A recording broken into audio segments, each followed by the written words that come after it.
Good morning students, myself Himanshu Vashishtha. Offline classes हमारी अब तक चल रही थी but due to Covid problem हमको ये ऑनलाइन मोड पर वापस से आना पड़ा है। तो जब तक सर्कमस्टांसेस नॉर्मल नहीं हो जाते हैं, फेवरेबल नहीं हो जाते, तब तक हम ऑनलाइन ही अपनी स्टडी को कंटिन्यू रखेंगे। और मैं उम्मीद करता हूँ कि आप सभी स्टूडेंट जो हैं ऑनेस्टी के साथ घर पर पढ़ाई करेंगे। और आपकी हेल्प के लिए मैं डेली जो हमारा रनिंग चैप्टर चल रहा है, फर्स्ट चैप्टर, उसके वीडियोस मैं आपको बना कर अपलोड करता रहूँगा स्टडी बेस पर। आप इनको पढ़ें, रिवाइज़ करें और फिर जो भी आपकी क्वेरीज होंगी, अगर कोई रह जाती है तो वो हम जब भी ऑफलाइन में मिलेंगे तो उस वक्त मैं आपको सेटिस्फाई करने की पूरी कोशिश करूँगा। लेकिन ये ब्रेक ना आए, इसके लिए हम इस मोड पर आए हैं। वीडियो डेली आपको एक मिलेगा, आपका जो भी रनिंग चैप्टर है। हमारा फर्स्ट चैप्टर चल रहा था, इसमें Indian economic situation on the eve of independence. इसमें हमने इंडियन इकोनॉमी की कैरेक्टरिस्टिक्स पढ़ी थी, उसके बाद एग्रीकल्चर सेक्टर का स्टेटस देखा, उसके बाद हमने इंडस्ट्रियल सेक्टर का क्या स्टेटस था उस समय eight the time of independence, वो हमने स्टडी कर लिया था। नेक्स्ट टॉपिक हमारा जो आज का है वो है फॉरेन ट्रेड, विदेशी व्यापार। मतलब हिंदुस्तान भारत जो है eight the time of independence, not present time की बात नहीं चल रही है। जब हिंदुस्तान भारत आज़ाद हुआ 1947 में, उस समय फॉरेन ट्रेड की क्या सिचुएशन थी, किन किन कंट्रीज़ से हमारा फॉरेन ट्रेडिंग ज़्यादा होती थी, किन से कम होती थी, कौन सी गुड्स जनरली हम ज़्यादा इंपोर्ट करते थे और किन गुड्स एंड सर्विसेज का हम एक्सपोर्ट किया करते थे। ये सारा एनालिसिस जो है इस टॉपिक में हम पढ़ेंगे। तो let's start. India has acquired eminence in the area of foreign trade. Eminence मतलब काफ़ी प्रतिष्ठित, prestigious position. तो India had acquired eminence in the area of foreign trade since ancient time. ये बात हम पहले भी बता चुके हैं कि हिंदुस्तान जो था वो अंग्रेज़ों के आने से पहले कोई बैकवर्ड कंट्री नहीं था, बहुत ही प्रॉस्परस और एक डेवलप्ड कंट्री था। यहाँ का हैंडीक्राफ्ट, यहाँ की इंडस्ट्री, यहाँ की जो ट्रेडिंग वगैरह है वो काफ़ी एनरिच थी। और इस वजह से दुनिया में, पूरी दुनिया में हिंदुस्तान का जो गुड्स एंड सर्विसेज जो प्रोड्यूस होती थी उनका काफ़ी अच्छा रेपुटेशन था। ये वही बात कह रहा है। The Roman used to call India the sink of world bullion. जो रोमन्स थे वो इंडिया को किस फ्रेज से बुलाते थे? The sink of world's bullion. जो दुनिया के सर्वाधिक प्रतिष्ठित, प्रतिभाशाली और पावरफुल पर्सन्स जो हैं, बुलियंस, बाहुबली जिनके लिए हम एक वर्ड यूज़ करते हैं, वो कहाँ रहते हैं? हिंदुस्तान में रहते हैं, ऐसा रोमन्स का मानना था। But British rule in India brought at an end to it. लेकिन ब्रिटिश रूल ने आकर इस स्टेटस को ख़त्म कर दिया। आगे देखें।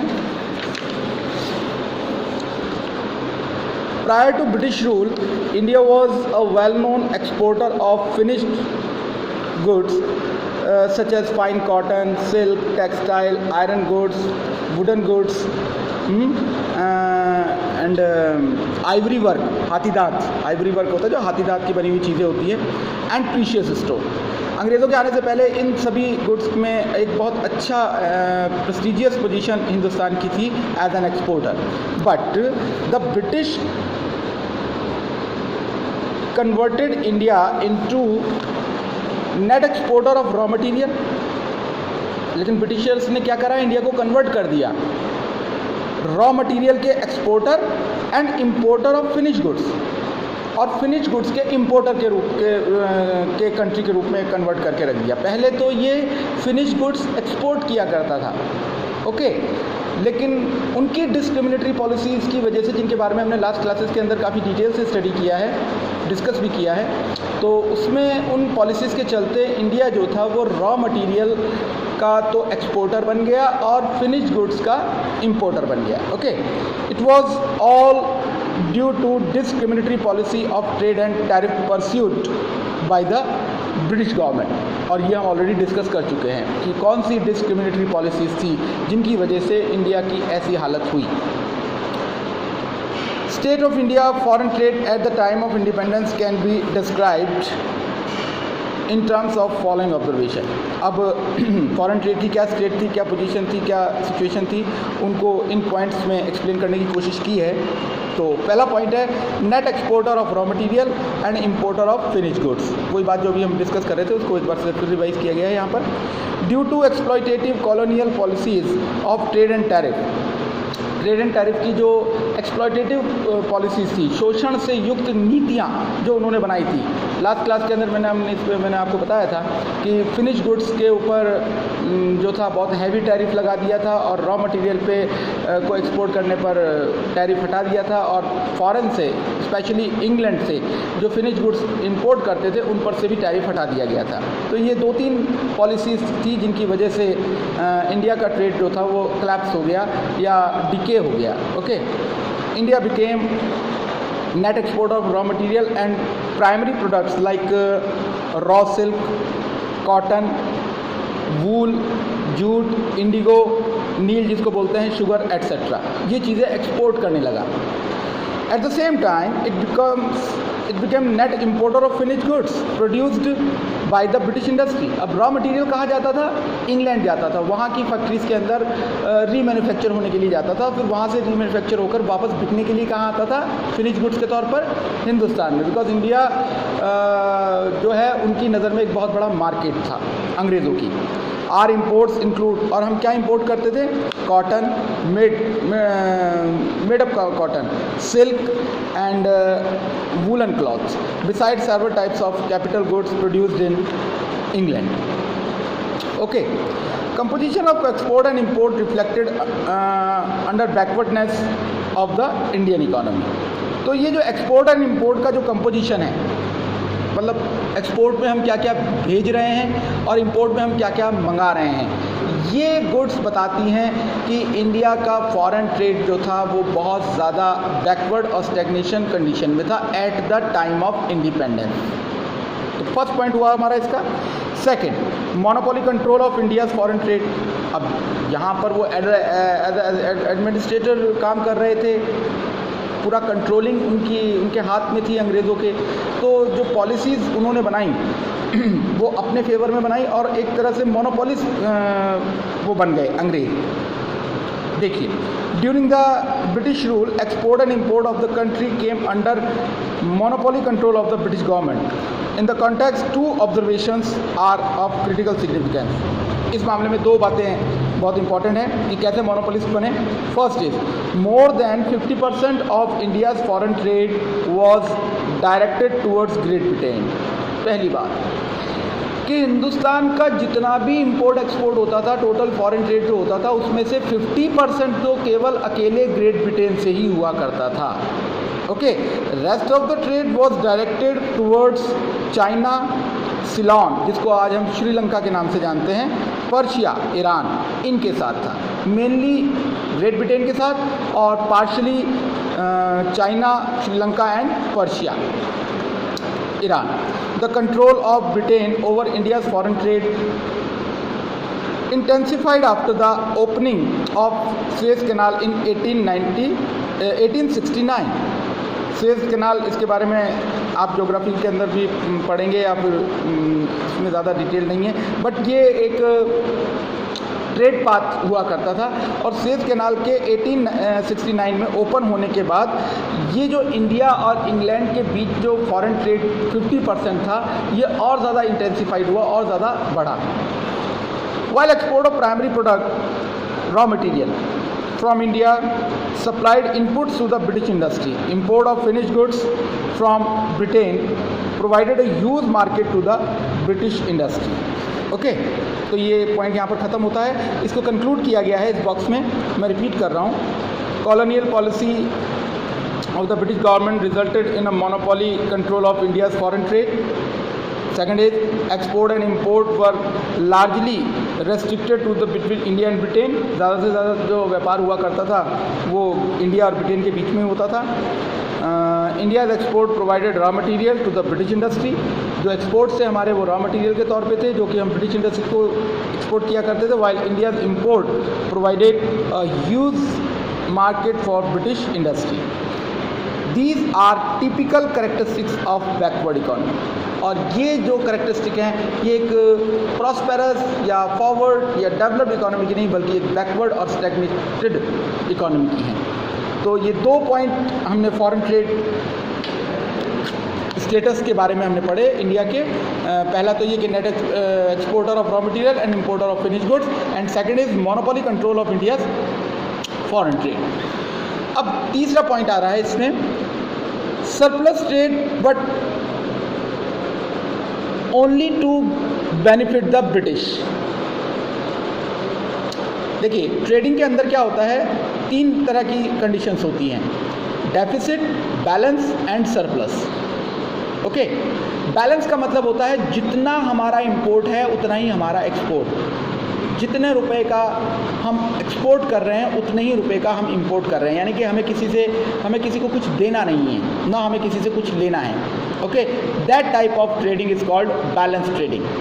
डेफिसिट में ऐसा होता है कि हमारे एक्सपोर्ट्स कम होते हैं और इंपोर्ट्स ज़्यादा होते हैं, इंपोर्ट ज़्यादा करते हैं हम, बाहर से ज़्यादा सामान मंगाते हैं और बेचते हम कम हैं, तो ये डेफिसिट ट्रेडिंग है।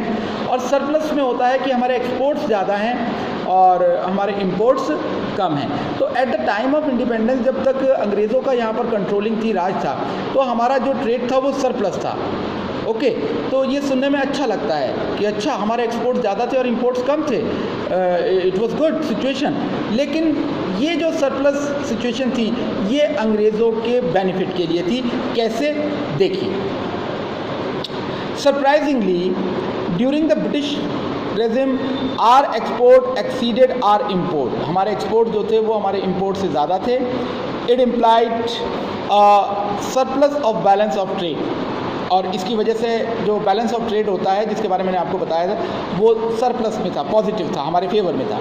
लेकिन but this surplus was owing largely to the export of primary goods not industrial goods. ये जो हमारा सरप्लस था ये प्राइमरी गुड्स के एक्सपोर्ट की वजह से था, इंडस्ट्रियल गुड्स के नहीं, मैन्युफैक्चर्ड गुड्स की वजह से नहीं, कच्चा माल।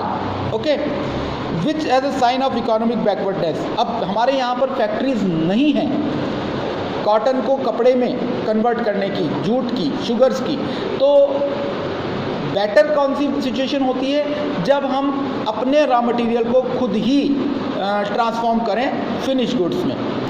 लेकिन अंग्रेज़ों ने ऐसा इंफ्रास्ट्रक्चर डेवलप होने ही नहीं दिया कि रॉ मटेरियल को यहीं पर ही रीमैन्युफैक्चर करके फिनिश गुड्स बनाई जाए, तो उसको वो एक्सपोर्ट कर दिया करते थे। तो ये जो एक्सपोर्ट था ये फेवरेबल नहीं था in actually. Okay, second point, despite the surplus trade, supplies of several essential commodities like food grade cloth remained deficient in the domestic market। अब जब हम कच्चा माल जो है वो सारा बाहर भेज रहे हैं तो फिर उस कच्चे माल की जो डोमेस्टिक मार्केट के अंदर जो डिमांड है वो बढ़ जाती थी और यहाँ पर उन चीज़ों की कमी बनी रहती थी, जैसे कि फूड ग्रेन, अनाज है, कपड़े हैं, ठीक है ना, कॉटन, रुई वगैरह। The trade surplus was not use growth and development of the country. और ये जो ट्रेड सरप्लस था, जो हमको फ़ायदा हो रहा था, हमारे एक्सपोर्ट ज़्यादा और इंपोर्ट कम, उस फ़ायदे को, उस सरप्लस को कंट्री के बेटरमेंट के लिए, कंट्री की इकोनॉमिक सिचुएशन को और सुधारने के लिए यूज़ नहीं किया जाता था, बल्कि it was use to meet administrative expenses of the British government of India. Okay, अंग्रेज़ जो थे उस सरप्लस को, हमारा एक्सपोर्ट ज़्यादा और इंपोर्ट कम की वजह से जो हमें फ़ायदा हो रहा था, उस सरप्लस का यूज़ हमारे बेटरमेंट के लिए नहीं करते थे, इंफ्रास्ट्रक्चर को डेवलपमेंट करने के लिए नहीं, बल्कि अपने एडमिनिस्ट्रेटिव जो एक्सपेंसेस थे उनको मीट आउट करने के लिए किया करते थे। And expenses of wars fought bye the British government. और ब्रिटिश गवर्नमेंट हमारे यहाँ पर राज करते हुए जो युद्ध लड़ रही थी, जो लड़ाइयाँ लड़ रही थी, second world war, first world war, whatever, जो भी, उन लड़ाइयों का खर्चा जो था वो इस ट्रेड बैलेंस के सरप्लस से जो हमको फ़ायदा हो रहा था उसमें उसका यूज़ किया जाता था। तो administrative and war expenses lead to a huge drain of wealth from India. It compounded the backwardness of the Indian economy. तो ये जो सरप्लस था इसका फ़ायदा हमने अपने डेवलपमेंट के लिए नहीं किया, हमने से मतलब कि अंग्रेज़ों ने, तो इंडियन इकोनॉमी जो थी वो बैकवर्ड बनी रही और सिचुएशन जो थी वो वर्स से वर्सन होती चली गई। अब इस पॉइंट को कंक्लूड किया गया है, surplus generated as balance of trade was only spent to meet administrative and war expenses by the British government in India. These expenses lead to a huge drain of wealth as it was not used for investment. Consequently, poverty and backwardness were elevated. So thus the point is completed.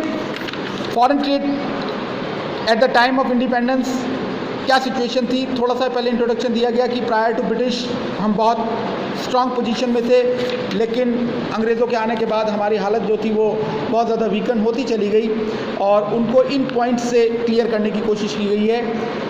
3 point है mainly कि net exporter of raw material and importer of finish goods, and second is monopoly control of India's foreign trade, and the third is surplus trade but only in benefit the British.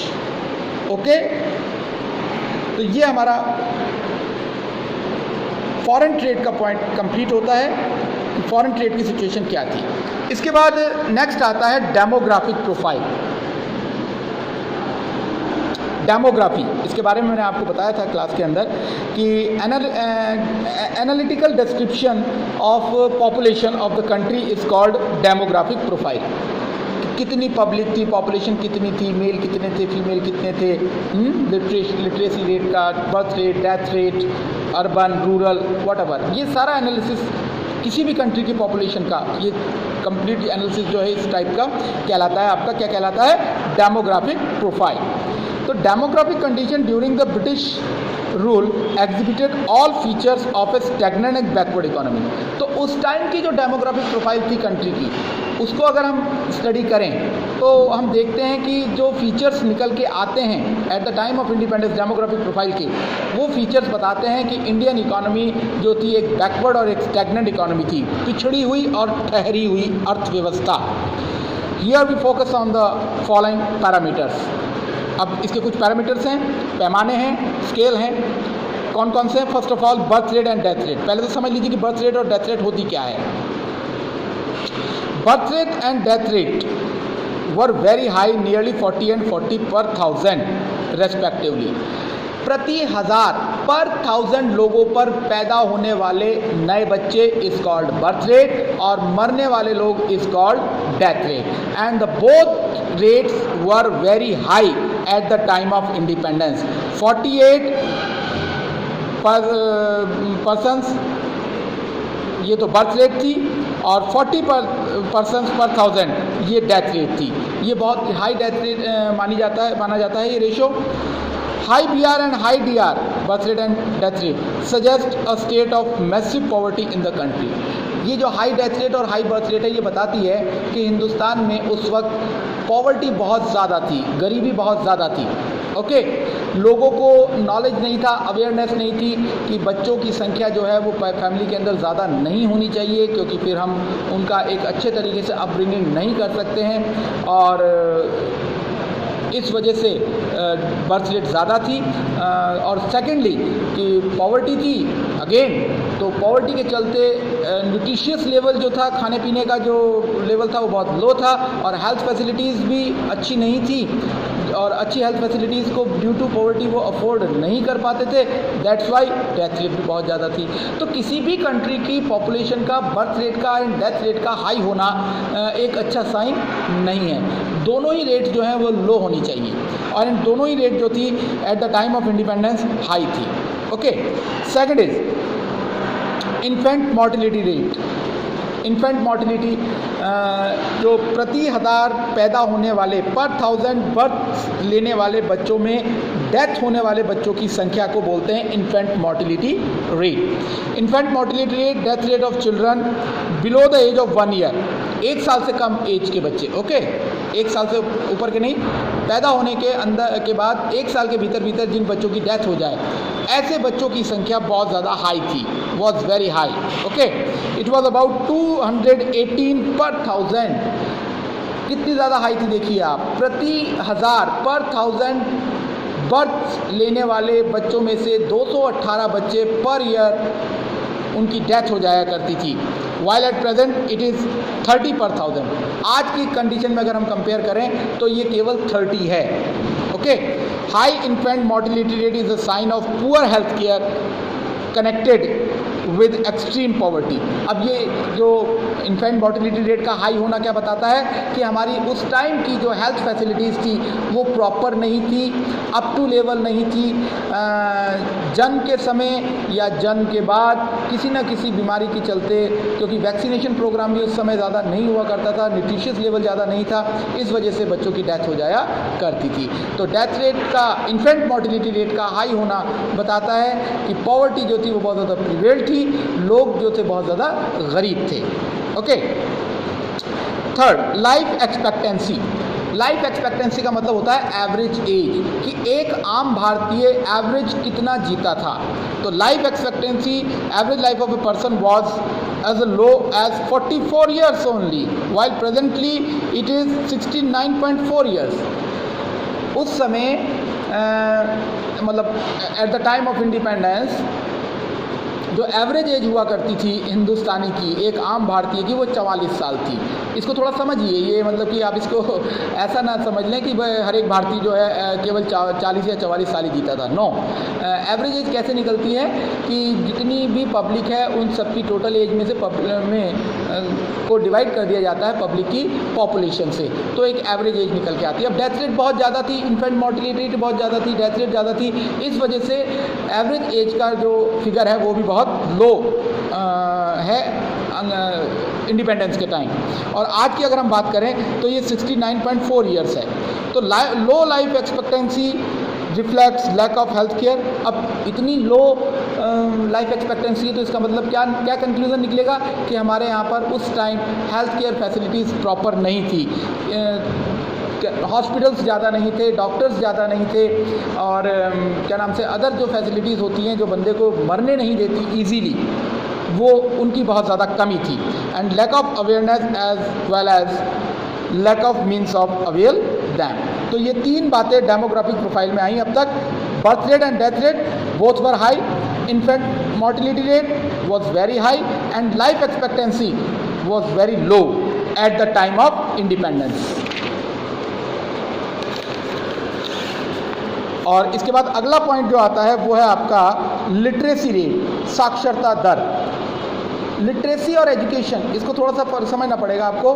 Literate person उस person को कहते हैं जो अपना नाम लिख और पढ़ सकता है, जिसको अक्षरों का ज्ञान है, जिसको अल्फ़ाबेट्स का, वर्ड्स का नॉलेज है, that person is considered as literate person. Okay, educated जो है वो उससे थोड़ा सा हायर लेवल की बात हो जाती है कि फिर वो middle class, secondary, senior secondary, college education वगैरह उसने ली हुई है तो फिर वो एजुकेटेड हो जाएगा। अदरवाइज़ अगर एक व्यक्ति ऐसा है जो जिसको अल्फ़ाबेट्स का नॉलेज है और वो कहीं पर लिखा हुआ वर्ड किसी भी भाषा में, केवल पर्टिकुलर इंग्लिश या हिंदी की बात नहीं कर रहा हूँ मैं, किसी भी लैंग्वेज के अंदर उस वर्ड को अगर वो आइडेंटिफाई कर सकता है, रिकग्नाइज कर सकता है, पढ़ सकता है और लिख सकता है, तो उस बंदे को लिटरेट माना जाएगा। इवन वो केवल अगर अपना नाम भी लिख सकता है खुद का तो भी लिटरेट माना जाएगा। मतलब देखिए कितना लो क्राइटेरिया माना गया है लिटरेसी रेट में, लेकिन फिर भी हालात जो थे बहुत ज़्यादा बुरे थे। कैसे? See, literacy rate referring to those who can read and write was nearly 16% only.